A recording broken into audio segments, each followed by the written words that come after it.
Welcome to A-Web. We are going to tell you a short story.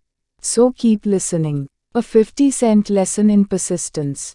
Shortly after Mr. Darby received his degree from the University of Hard Knocks, and had decided to profit by his experience in the gold mining business, he had the good fortune to be present on an occasion that proved to him that no does not necessarily mean no.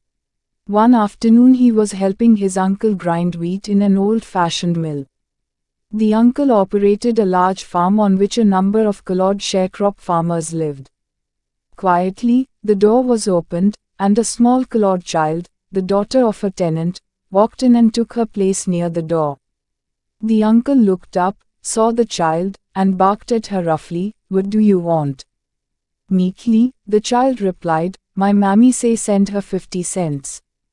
"I'll not do it," the uncle retorted, "now you run on home."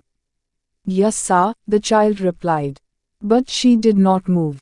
The uncle went ahead with his work, so busily engaged that he did not pay enough attention to the child to observe that she did not leave. When he looked up and saw her still standing there, he yelled at her, "I told you to go on home. Now go, or I'll take a switch to you." The little girl said, "Yes, sir," but she did not budge an inch.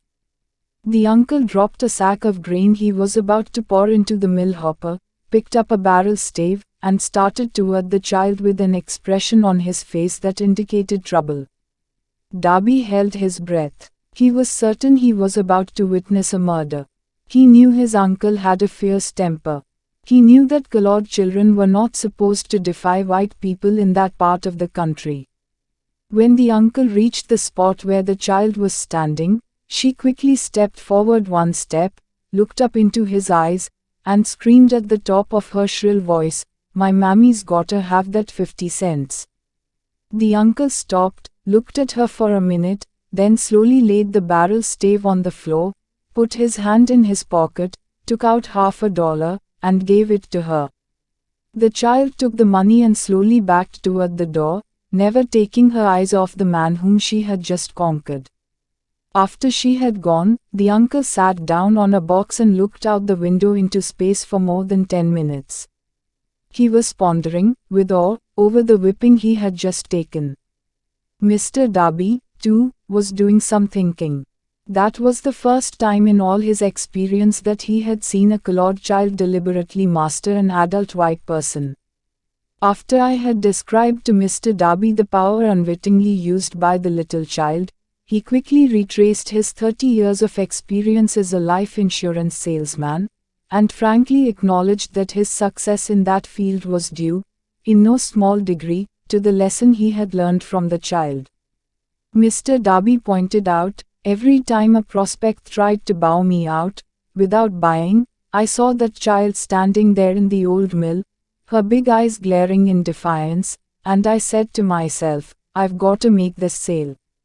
The better portion of all sales I have made, were made after people had said no."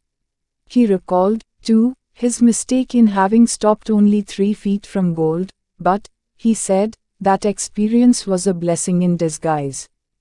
"It taught me to keep on keeping on, no matter how hard the going may be, a lesson I needed to learn before I could succeed in anything."